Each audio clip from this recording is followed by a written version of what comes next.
एक जमाना था जब हम मशीनों को सिर्फ हुक्म देते थे, लेकिन अब हम उनसे गहरी और काफी जटिल बातें कर रहे हैं। ये सिर्फ कोई टेक्नोलॉजी का बदलाव नहीं है, बल्कि हमारे और आर्टिफिशियल इंटेलिजेंस के रिश्ते में क्रांति है। एक ऐसी क्रांति जो हमारी दुनिया को बहुत ही हैरान करने वाले तरीकों से बदल रही है। तो चलिए इस सफर पर निकलते हैं। हम कुछ बहुत ही हैरान कर देने वाली केस स्टडीज देखेंगे, जैसे कि एआई एक ट्यूटर के तौर पर और हाँ, एक थेरेपिस्ट के तौर पर भी। और फिर हम कुछ बड़े गहरे सवालों पर भी बात करेंगे जो सोचने पर मजबूर कर देंगे। तो सबसे पहली बात ये समझना जरूरी है कि एआई के साथ हमारा रिश्ता अब पहले जैसा नहीं रहा। ये अब सिर्फ एक औजार नहीं है, बल्कि एक टीममेट, एक साथी जैसा बन गया है। मतलब ज्यादा इंटरैक्टिव और ज्यादा पर्सनल। एक बात तो पक्की है, हम सब अब मशीनों से बात कर रहे हैं, है ना? चाहे वो फोन का असिस्टेंट हो या कोई चैटबॉट, ये हमारी रोज की जिंदगी का एक आम हिस्सा बन चुका है। लेकिन असली सवाल तो ये है कि जब ये मशीनें जवाब देना शुरू करती हैं, तब क्या होता है? चलिए समझते हैं कि इस नई बातचीत का हम पर क्या असर हो रहा है और इसमें क्या-क्या संभावनाएं छिपी हैं। अच्छा, अब बात करते हैं पढ़ाई लिखाई की। इंडोनेशिया में एक बहुत ही इंटरेस्टिंग स्टडी हुई है जो बताती है कि एआई क्लासरूम को किस तरह बदल रहा है। तो देखिए, इंडोनेशिया में 150 यूनिवर्सिटी स्टूडेंट्स पर एक स्टडी हुई और पता है क्या निकला? जिन स्टूडेंट्स ने चैटबॉट का इस्तेमाल किया, उनकी खुद से सीखने की काबिलियत में एक जबरदस्त उछाल आया। मतलब चाहे गोल सेट करना हो या टाइम मैनेज करना, हर चीज में वो बेहतर हो गए। और ये जो बात उस स्टूडेंट ने कही, वो इन आंकड़ों को एक इंसानी चेहरा देती है। इससे समझ आता है कि स्टूडेंट्स के लिए 24 घंटे बिना किसी झिझक के मदद मिलना कितना कितना जरूरी है। अब आते हैं एक और भी ज्यादा चौंकाने वाली बात पर। क्या एक एआई एक थेरेपिस्ट की जगह ले सकता है? सवाल बड़ा है। चलिए देखते हैं कि मेंटल हेल्थ के मामले में एआई का क्या रोल है। देखिए, ये आंकड़ा कितना चौंकाने वाला है।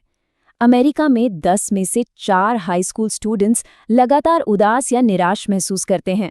ये नंबर हमें बताता है कि युवाओं के लिए आसानी से मिलने वाली मेंटल हेल्थ सपोर्ट की कितनी ज़्यादा ज़रूरत है। और ये तो सच में हैरान करने वाली बात है। न्यू जर्सी के एक हाई स्कूल में जब एक स्टडी हुई, तो स्टूडेंट्स ने ज्यादातर सवालों पर एक असली प्रोफेशनल काउंसलर से ज्यादा चैट जीपीटी की सलाह को बेहतर बताया। सोचिए जरा। लेकिन कहानी यहीं खत्म नहीं होती। ये तो बस एक पहलू है। पूरी तस्वीर इससे कहीं ज़्यादा कॉम्प्लेक्स है। असल में ओपन एआई और एमआईटी की एक बड़ी स्टडी कुछ और ही बताती है। वो कहती है कि ज्यादातर लोग इमोशनल सपोर्ट के लिए इसका इस्तेमाल नहीं करते, और तो और बहुत ज्यादा इस्तेमाल करने से अकेलापन बढ़ भी सकता है। मतलब इसका असर हर इंसान पर अलग-अलग होता है। ये कोई एक जैसा फॉर्मूला नहीं है। चलिए अब सीखने और मदद करने से आगे बढ़ते हैं।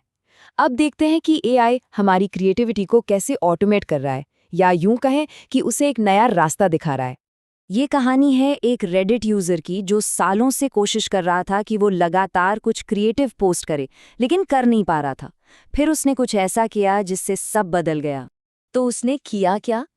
देखिए, उसने मोटिवेशन का इंतजार करना छोड़ दिया और एक सिस्टम बना दिया। उसने पहचाना कि रोज मोटिवेशनल वीडियो बनाना एक रिपीट होने वाला काम है।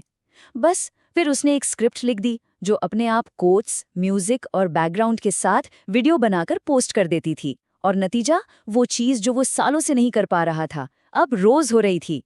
वो 10 गुना ज्यादा कंसिस्टेंट हो गया। और ये सिर्फ एक अकेला किस्सा नहीं है। क्रिएटर्स अब एआई का इस्तेमाल हिंदी जैसी भाषाओं में प्रोफेशनल वॉइस ओवर बनाने के लिए भी कर रहे हैं। इससे उन लोगों के लिए कंटेंट बनाना बहुत आसान हो गया है जो कैमरे के सामने आने से झिझकते हैं। तो हमने देखा कि एआई के प्रैक्टिकल इस्तेमाल क्या हैं। लेकिन अब जरा बड़े और गहरे सवालों पर आते हैं। आखिर हम इंसानों में और आर्टिफिशियल इंटेलिजेंस में क्या फ़र्क है? वो क्या चीज़ है जो हमें अलग बनाती है? एक लेख में बहुत अच्छी बात कही गई है कि मशीनों में इमोशनल इंटेलिजेंस नहीं होते और इंसानी दिमाग को बनाने में, उसे विकसित करने में इमोशंस का बहुत बड़ा हाथ होता है। तो फ़र्क साफ है। एक तरफ इंसान है जिसके पास क्रिएटिविटी है, कल्पना है, इमोशनल समझ है, वो चीज़ों का मतलब समझता है। और दूसरी तरफ मशीन है जो स्पीड और एक्यूरेसी के लिए जानी जाती है, लेकिन वो सिर्फ दिए हुए प्रोग्राम पर ही चल सकती है। वो कुछ नया नहीं बना सकती, आविष्कार नहीं कर सकती। तो आखिर में सवाल ये नहीं है कि इंसान जीतेगा या मशीन। हमें इस पूरी बहस को एक नए नजरिए से देखना होगा। ये लड़ाई नहीं, बल्कि एक नई पार्टनरशिप की शुरुआत है। तो ये बहस अब इंसान बनाम मशीन की है ही नहीं, अब बात है इंसान के साथ मशीन की। तो असली सवाल अब ये है, हम दोनों मिलकर एक साथ एक बेहतर भविष्य कैसे बना सकते हैं?